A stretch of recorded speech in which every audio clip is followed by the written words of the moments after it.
국립대 교직원들은 급여 외에 별도로 학생 지도비라는 것을 받고 있습니다.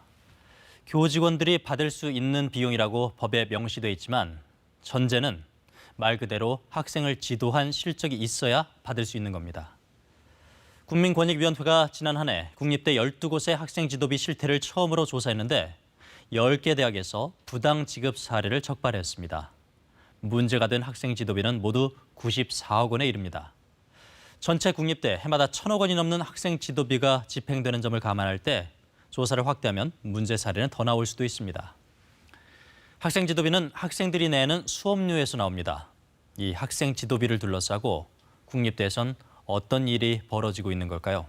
먼저 송명훈 기자가 보도합니다. 10분에 10만 원.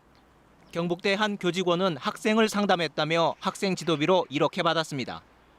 전북대에선 교직원 1명이 학생 5명을 동시에 만나고는 한 명당 20만 원씩을 학생 지도비로 수령했습니다. 학생 지도가 대체 뭔지 구체적으로 규정돼 있지 않다 보니 교직원들은 이렇게 학생 상담을 학생 지도 내역으로 많이 올립니다. 실적상에는 20번 만나도록 돼 있는데 2번을 만났거나 아니면 아예 한 번도 안 만나본 사람도 있는 것으로 확인이 됐습니다. 특히 지난해에는 코로나19로 교직원과 학생의 접촉이 쉽지 않았던 상황. 그런데도 일부 대학에선 상담이 원활히 진행됐습니다. 이유가 있었습니다. 카카오톡 대화도 상담으로 인정한 겁니다. 어떤 내용을 상담한 건지 확인해봤습니다. 잘 지내는지, 온라인 수업은 잘하고 있는지, 이런 안부 정도도 학생 지도가 됐습니다. 카카오톡 한 건당 13만 원, 한 교직원은 370만 원을 학생 지도비로 받았습니다. 단순한 이메일 발송이 학생 지도가 되기도 했습니다. 학생 30명에게 학교 홈페이지에 공지사항을 다시 전하고는 한 명이라도 메일을 열어보면 실적이 됐습니다. 방송통신대학교 사례입니다.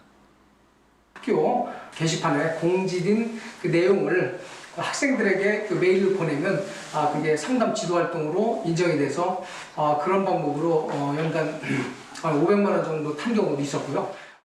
순천대에선 눈속임으로 실적을 부풀리기도 했습니다. 학내 순찰 같은 안전 지도를 하면서 겉옷을 더 챙겨와 바꿔 입고는 서로 다른 날 활동인 것처럼 사진을 찍어냈습니다. 열심히 하고 있었는데 아마 작년에 코로나 상황 때문에 좀 소홀한 부분이 있었는가 봐요.